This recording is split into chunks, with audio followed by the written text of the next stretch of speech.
Bienvenidos a nuestro podcast, La Biblia en un año, día 47. Pon primero lo primero. Muy poco después de casarnos, Pipa y yo asistimos a un fin de semana de formación matrimonial. Durante aquellos días dieron una sesión sobre las prioridades. Para ello nos repartieron 5 tarjetas, cada una con una palabra escrita: trabajo, Dios, ministerio, esposo, esposa e hijos. Se nos pidió que las clasificáramos por orden de prioridad. Viéndolo en retrospectiva, ahora me doy cuenta de que había clasificado todas en un orden completamente equivocado. Puse Dios primero, al menos acerté en esa, era muy obvia. Y después ministerio, esposa, trabajo y finalmente hijos. En aquel momento aún no teníamos hijos, por lo que no parecían muy importantes. Al examinar las prioridades con las personas que facilitaban el fin de semana, me quedó muy claro que el orden correcto tendría que ser primero de todo Dios, seguido de mi esposa, mi llamado primordial, nuestros hijos, mi trabajo, mi ministerio primordial y finalmente mi ministerio, al que aunque obviamente sea muy importante, no se le debe permitir desplazar las responsabilidades primordiales de mi vida. Como lo expresó el filósofo Goethe, las cosas que de verdad importan nunca deben estar supeditadas a las cosas que importan menos. Pon primero lo primero. Las cosas que importan más a Dios deben ocupar el primer lugar en nuestras vidas. Hoy le estaré leyendo la Biblia en la Nueva Biblia Viva. Ubiquémonos en el libro de los Salmos, capítulo 22, versículos del 12 al 21. Temibles enemigos me rodean, fuertes como manada de enormes toros de Basán. Se me vienen encima con las fauces abiertas, como leones al asaltar su presa. Mi fuerza se escurrió como agua y tengo todos los huesos desconyuntados. Mi corazón se derrite como cera. Mi fuerza se ha secado como una teja quemada por el sol. La lengua se me pega al paladar, porque me has echado en el polvo de la muerte. Mis enemigos me rodean como perros en jauría. Me han cercado una banda de malvados. Me han traspasado las manos y los pies. Puedo contar cada uno de mis huesos. Miro cómo brillan de regocijo los ojos de esos malvados. Se reparten entre ellos mis vestidos. Juegan a los dados por mi ropa. Señor, no te quedes lejos.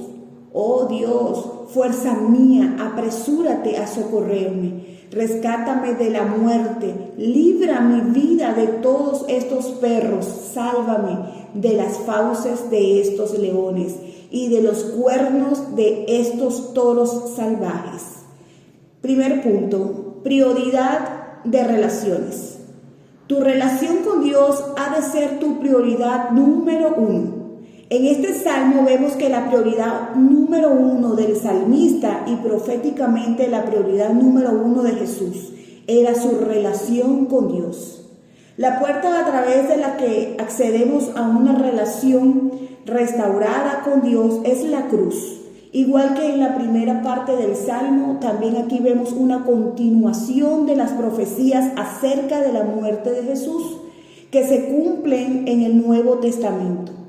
Es como si este salmo estuviera escrito en primera persona del singular por alguien que cuelga de la cruz cientos de años antes de que los romanos inventaran la crucifixión. Es una profecía extraordinariamente exacta acerca del sufrimiento de Jesús, en la que se describe la crueldad de la crucifixión.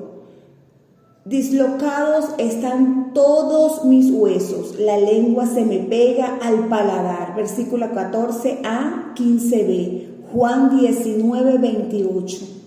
Me han traspasado las manos y los pies. Salmo 22, 16c, Juan 19, 37. Me ha cercado una banda de malvados, puedo contar todos mis huesos. Con satisfacción perversa la gente se detiene a mirarme. Salmo 22, 16b y 17b, Lucas 23, 17 y 35. Se reparten entre ellos mis vestidos y sobre mi ropa echan suertes. Salmo 22, 18, Juan 19, 23 y 24. Como vimos ayer, el sufrimiento de Jesús es la cruz. Fue muchísimo mayor que el horror mismo de la crucifixión. Cargó nuestras culpas y fue abandonado por Dios por nuestra causa. Salmo 22, 1. Jesús murió para que pudiera ser restaurado a una relación con Dios. Oremos. Gracias, Padre, porque una relación restaurada contigo por medio de la cruz era tan prioritaria que la planeaste desde toda la eternidad. Gracias, Jesús, porque pasaste por la agonía de la crucifixión para que mi relación con Dios pudiera ser restaurada. Amén.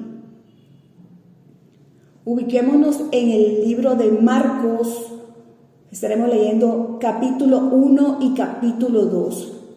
El capítulo 1 de Marcos desde el versículo 29. De allí Jesús, Jacobo y Juan se fueron a casa de Simón y Andrés y le contaron a Jesús que la suegra de Simón estaba en cama con fiebre. Él se le acercó, la tomó de la mano y la ayudó a sentarse. Inmediatamente se le quitó la fiebre y se levantó a servirlos. Al atardecer, cuando ya se ponía el sol, le llevaron a Jesús todos los enfermos y endemoniados, de manera que la ciudad entera estaba agolpada a la puerta. Jesús sanó a muchos enfermos y endemoniados, pero no permitía que los demonios hablaran y revelaran quién era Él. A la mañana siguiente, todavía de madrugada, Jesús se levantó y se fue a un lugar solitario a orar. Simón y los demás fueron a buscarlo y cuando lo encontraron le dijeron: «Toda la gente te anda buscando».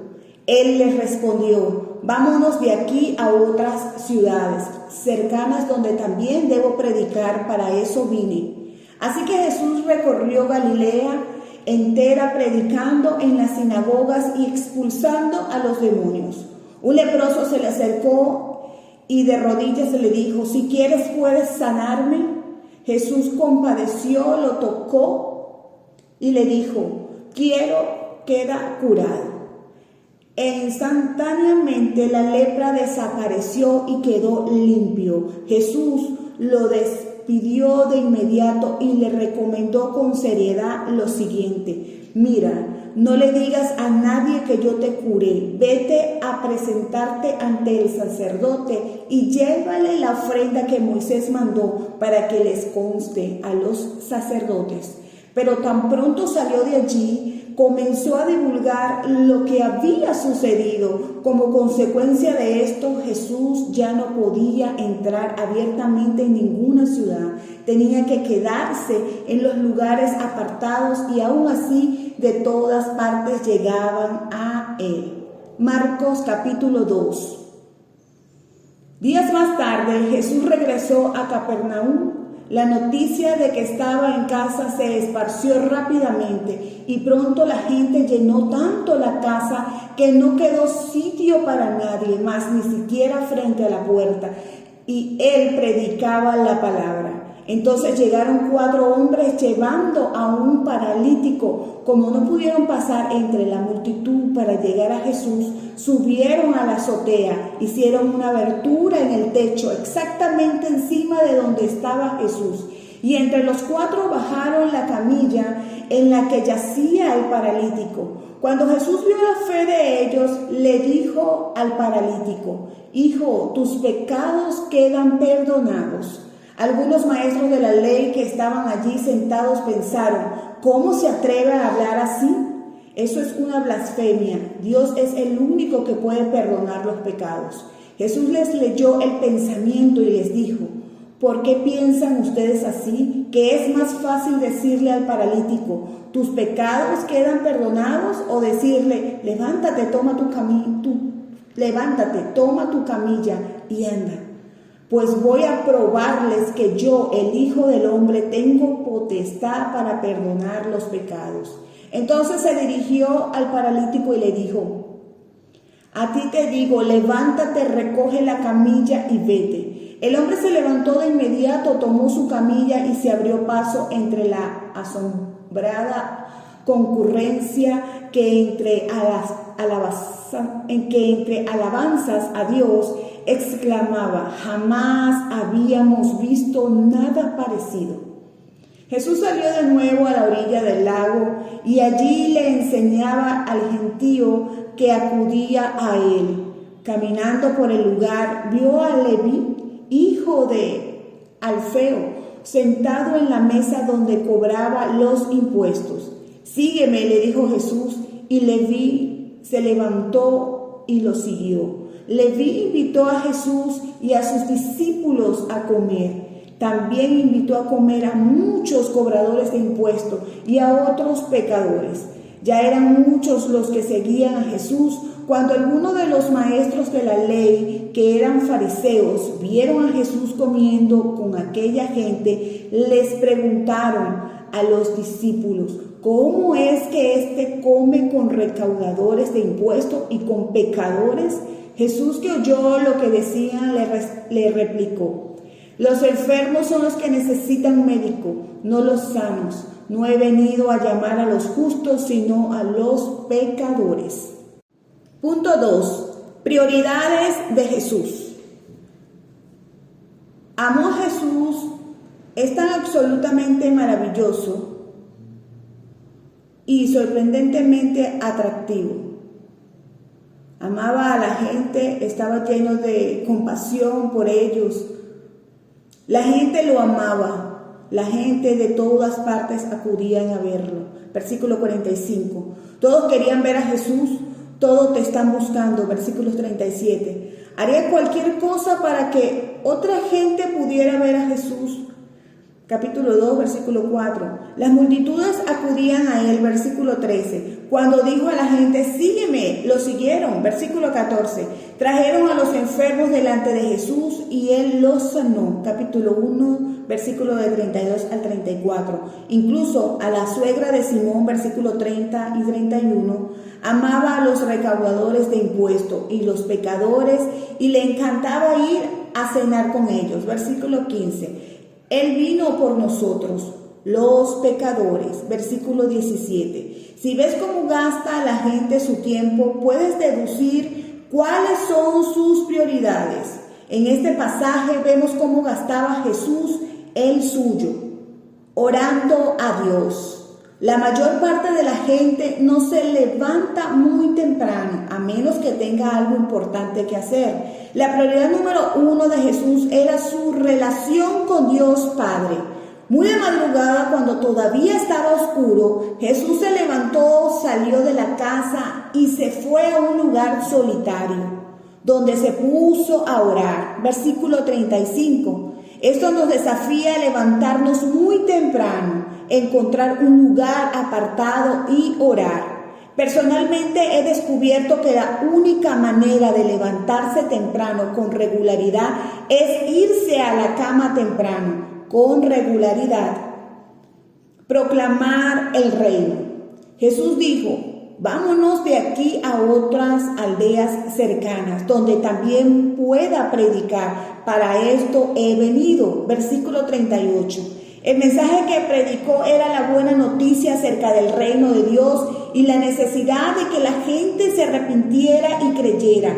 Las buenas nuevas, versículos 14 y 15. El mensaje completo consistía en el perdón. capítulo 2, versículos 5 y 10, y eran buenas noticias, especialmente para los pecadores. Versículo 17, que todos necesitaban oír para que Jesús, el perdón tenía una prioridad más alta incluso que la sanación. Evangelización con poder. Jesús estaba lleno de compasión. Capítulo 1, versículo 41. Por amor a la gente quería traerles lo primero, la buena noticia del perdón. Pero no eran solo palabras, también obró sanando a los enfermos. Versículo 40 al 42, capítulo 2, versículo del 8 al 12. Y expulsando demonios, capítulo 1, versículo 39. Sanando al paralítico, Jesús demostró que Él es quien tiene el poder y la autoridad para perdonar los pecados. Capítulo 2, versículos del 9 al 11. Las prioridades de Jesús estaban claras. Primero iba Dios y después la gente. Y todo giraba en torno a poner en práctica aquellas dos prioridades principales. Oremos. Señor, enséñame a priorizar mi relación contigo. Gracias porque puedo proclamar la buena noticia del perdón a los demás. Que me llene de compasión cuando ore por los enfermos y busque que la gente sea liberada del poder del mal en sus vidas. Amén. Estaremos leyendo el libro de Éxodo, capítulos 19, capítulo 20. Los israelitas en el Sinaí. Los israelitas llegaron al desierto de Sinaí 3 meses después de su salida de Egipto. Levantaron el campamento en Refidim y continuaron su viaje. Cuando llegaron al pie del monte Sinaí, establecieron allí su campamento. Moisés subió al monte para encontrarse con Dios y desde la cima el Señor lo llamó y le dijo: esto es lo que les dirás a los israelitas, los descendientes de Jacob. Ustedes han visto lo que hice con los egipcios y cómo los traje a ustedes con tanto cuidado, como cuando las águilas llevan sobre sus alas a sus polluelos. Ahora, pues si oyen mi voz y guardan mi pacto, serán mi principal tesoro entre todas las naciones de la tierra, porque toda la tierra es mía, y serán un reino de sacerdotes y gente santa. Moisés descendió del monte, llamó a todos los dirigentes del pueblo y les dijo lo que el Señor le había dicho. Le respondieron unánimes: haremos siempre todo lo que Él nos pida. Y Moisés le refirió al Señor la respuesta del pueblo.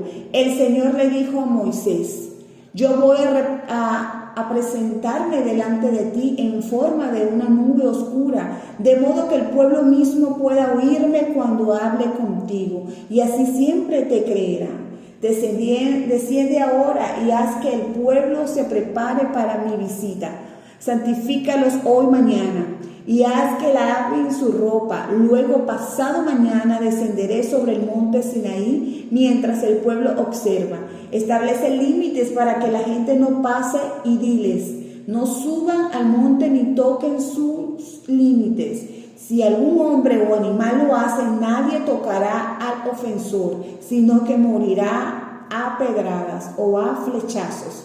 Permanezcan alejados del monte. Solo cuando oigan el toque largo de trompeta podrán subir a la montaña. Moisés descendió al pueblo y lo santificó, y ellos lavaron su ropa. Luego Moisés les dijo: prepárense para encontrarse con Dios pasado mañana y no tengan relaciones sexuales. En la mañana del tercer día hubo una terrible tormenta de relámpagos y truenos. Una densa nube descendió sobre el monte y hubo un largo toque de trompeta, y todo el pueblo tembló. Moisés lo hizo salir del campamento para ir al encuentro de Dios y los dejó al pie del monte. Todo el monte Sinaí estaba cubierto de humo porque el Señor había descendido en forma de fuego. El humo subía al cielo como si salieran de un horno, y todo el monte temblaba como sacudido por un violento terremoto, y el toque de trompeta era cada vez más fuerte. Moisés hablaba con Dios y él respondía con voz de trueno. El Señor bajó a la cumbre del monte Sinaí y llamó a Moisés para que subiera. Entonces Moisés subió y el Señor le dijo: desciende y advierte al pueblo que no debe cruzar los límites.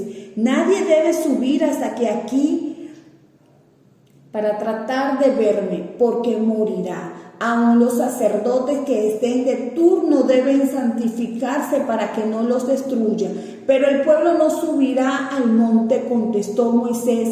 Tú les dijiste que no lo hicieran. Me dijiste que establecieran límites alrededor del monte y que les avisara que el terreno que estaba a este lado de los límites estaba reservado para ti. El Señor le dijo: desciende y trae a Aarón contigo, pero nadie más debe subir al monte, ni siquiera los sacerdotes, pues quien lo haga se expone a mi castigo. Moisés bajó del monte y les dijo a los israelitas lo que el Señor le había comunicado. Éxodo 20, los 10 mandamientos.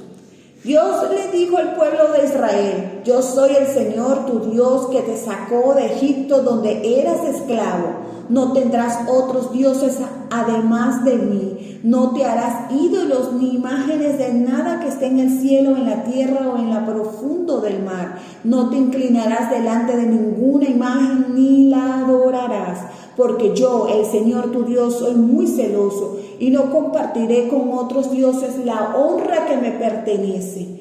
Cuando castigo a alguien por sus pecados, el castigo alcanza a sus hijos, a sus nietos y a sus bisnietos, pero derramo mi amor sobre millares de generaciones de los que me aman y obedecen mis mandamientos. No usarás el nombre del Señor tu Dios en vano ni en forma irreverente. No dejaré sin castigo a quien se atreva a usar mi nombre sin el debido respeto.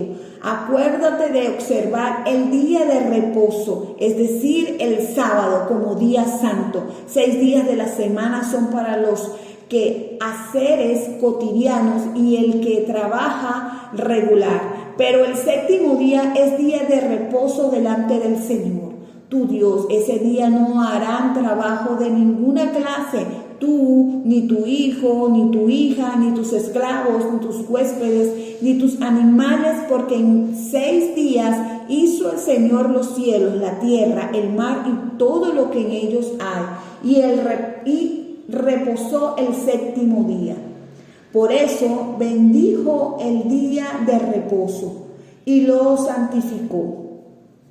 Honra a tu padre y a tu madre para que tengas una vida larga y buena en la tierra que el Señor tu Dios te da. No matarás, no cometerás adulterio, no robarás, no darás un testimonio falso en contra de tu prójimo, no codiciarás la casa de tu prójimo, no codiciarás la mujer de tu prójimo, ni sus esclavos, ni su buey, ni su burro, ni ninguna otra cosa que le pertenezca. Reacción temerosa de los israelitas. Versículo 18. Todos los israelitas vieron los relámpagos y el humo que subía del monte, y oyeron los truenos y el toque de la trompeta, y se quedaron lejos temblando de miedo. Y le dijeron a Moisés: dinos lo que Dios diga y nosotros obedeceremos, pero que no nos hable Dios en forma directa, pues moriremos.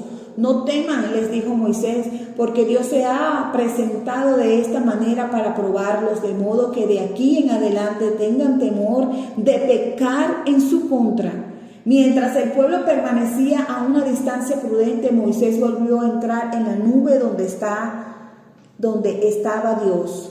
El altar de piedra, versículo 22. Y el Señor le dijo a Moisés que les comunicara a los israelitas lo siguiente: ustedes son testigos de que les he dado a conocer mi voluntad desde el cielo. Recuerden que no deben adorar ídolos, ya sean de plata, de oro o de algún otro material. Los altares que hagan para mí deben ser sencillos altares de tierra. Sobre ellos me ofrecerán sus sacrificios, sus holocaustos y sus ofrendas pacíficas de ovejas y bueyes. Yo iré al lugar donde les pida que invoquen mi nombre y los bendeciré allí. También pueden edificar altares de piedra, pero solamente con piedras sin tallar. No golpearán las piedras con ningún tipo de herramienta para labrarlas, porque eso las profanaría y no servirían para mi altar. Y no harán grandes para subir a mi altar para que no se les vea la desnudez. Punto 3. Prioridad del amor. Aunque Dios te invita a entrar en intimidad con Él, no olvides nunca la maravilla de su santidad y su poder. Dios siente pasión por ti y por lo tanto no te permitirá ser menos de lo que puedes ser. Quiere que aprendamos la santidad de Él. Desde Éxodo 19 a Números 10, los israelitas se quedan en el mismo sitio, aprendiendo cómo ser el pueblo de Dios. Empiezan por aprender la santidad y el poder de Dios. Ni siquiera pueden tocar la montaña donde reside su presencia. Después Dios les manifiesta cuáles han de ser sus prioridades por medio de los 10 mandamientos. Dios te ama. El contexto está en Éxodo 22. Yo soy el Señor tu Dios. Yo te saqué de Egipto, del país donde eras esclavo. Dios es un Dios que muestra amor por 1000 generaciones. Versículo 6. Anteriormente en el pasaje ya vemos imágenes de su amor. Dios dice, los he traído hacia mí con sobre alas de águila. 19:4. Proclama, serán mi propiedad exclusiva, ustedes serán para mí. Versículos del 5 al 6. Nuestro amor es una respuesta al amor de Dios. El contexto de los 10 mandamientos es el amor de Dios por ti. Algunas personas se olvidan de este hecho y los ven meramente como un conjunto de reglas. Dios da los mandamientos como un acto de amor por nosotros y hemos de obedecerlos como un acto de amor por Dios. Ama a Dios. Los primeros 4 mandamientos tratan de cómo respondemos al amor de Dios, amándolo a Él. Nosotros amamos a Dios porque Él nos amó primero. Primera de Juan 4:19. Nuestro amor tiene que ser exclusivo. Éxodo 20 del 3 al 4. Respetuoso, versículo 7. Y se demuestra al apartar tiempo para estar con Él. Versículo 10. Ama a los demás. Los últimos 6 mandamientos tratan de nuestro amor por los demás, nuestras familias, versículo 12, nuestro esposo, esposa, versículo 14, y nuestros prójimos.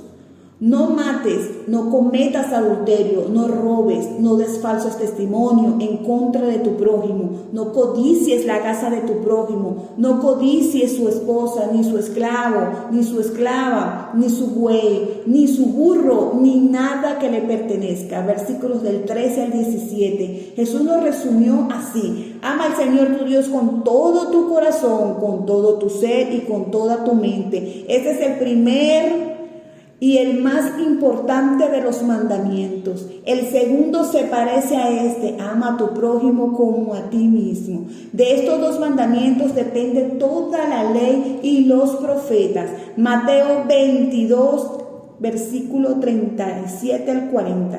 Los 10 mandamientos no fueron dados como una escalera para que el pueblo subiera hasta la presencia de Dios. Más bien era una hoja de ruta dada por Dios para aquellos que ya habían conocido la gracia y la redención de Dios. No se te dan para restringir tu libertad, sino para salvaguardarla.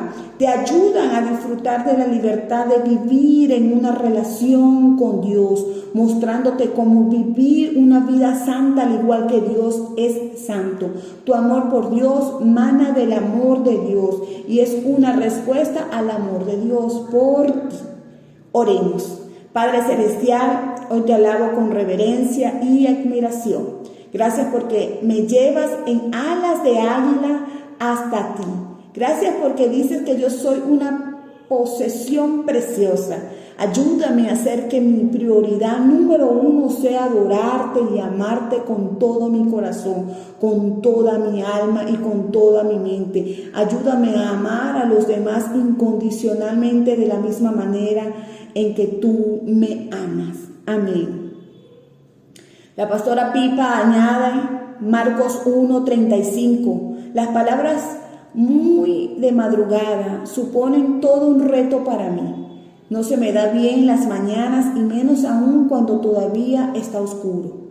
La tentación de quedarse un ratito más en el calor de la cama es muy difícil de resistir, pero me doy cuenta de que es el mejor momento para encontrar un rato de paz ininterrumpida sin Jesús. Si Jesús se levantaba temprano para orar, al menos debo intentar hacer lo mismo. Este devocional fue escrito por los pastores Nicky y Pipa Gumbel de la iglesia HTB de Londres, y esta es su voz que le da vida, Ingrid. Dios les bendiga grandemente.